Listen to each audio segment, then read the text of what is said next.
That night in 1969, I lay on my belly in the total darkness of the jungle without moving, the detonators of 4 Claymore mines in my hands, and waited for the communists to come for us. One of my hands was wrapped in a bloody bandage that had bled and coagulated repeatedly during the day and dried hard into a red cast with just my thumb and the tip of my little finger sticking out.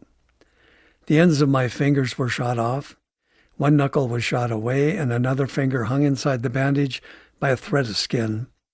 To make up for the measured use of that hand, I braced the plungers on a firmness of earth and positioned the heels of my hands on the triggers. My fingers on my good hand were nervous. 1, 2, 3, 4, 1, 2, 3, 4. They counted over and over as they passed across the detonator's plungers, keeping them side by side. When the time came, I hoped that nothing would be living to my front after I pressed those detonators. The enemy had a general idea where we might be, the direction of our running firefights, the signal shots of their trackers, and the baying of their dogs that chased us said that much. But we always changed the direction we moved, especially after an encounter, so they did not know for certain where we holed up for the night.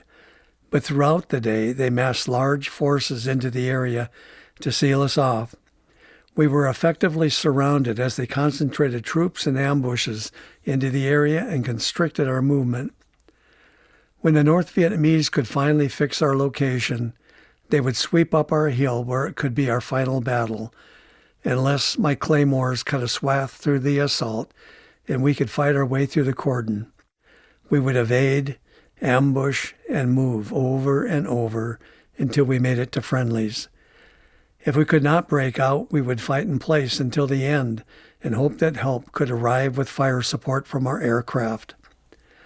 The communists were scouring every inch of ground, of that I was certain.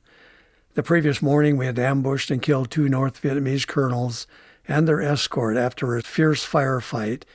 In our search for their bodies, we found and took a satchel case crammed full of money, top-secret orders, and documents.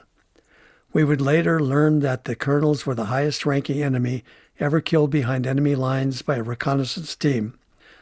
We also learned that the information in the satchel bags was the largest intelligence coup of any small unit in the Vietnam War. We were 30 miles behind enemy lines in Cambodia, deep into enemy-denied and controlled territory, and we had kicked a hornet's nest. As a result, they marshaled all their resources, and Recon Team Florida became the focus of an intense manhunt involving thousands of enemy soldiers and trackers with bloodhounds. I heard a thumping sound. Was my heart beating so loudly that it could be heard? I held my breath to isolate the sound. I shut my eyes so I could focus only on my ears. I listened. My ears probed the blackness for any sound. It was a still night, and sound carried. Most nights behind the lines, if you listened for it, you could hear a sleeping monkey as it shifted its weight in a tree, or a sighing of brown grass when a barking deer passed, or the knuckled legs of 2 bamboo stalks rubbing together as they gave up the moisture of the day. But this night was utterly still. It seemed that nature held its breath where we were tucked in a grove of bamboo on the side of a hill. I heard a breaking sound, like someone moving in the dense undergrowth, then realized that it came from a length of bamboo that popped with the temperature change of the night. Would the searching enemy think it came from us? A seasoned tribesman would have shushed the searching soldiers nearby and said, "No, no, bamboo pop, no soldier do." When I could no longer hold my breath, I let it out as easily as I could, and the passing air seemed loud to me. I shut my eyes again and listened. Dry grass rustled nearby, a long continuous shushing in the weeds. A snake was hunting for prey. Even a cobra was more welcome than an enemy point man closing in.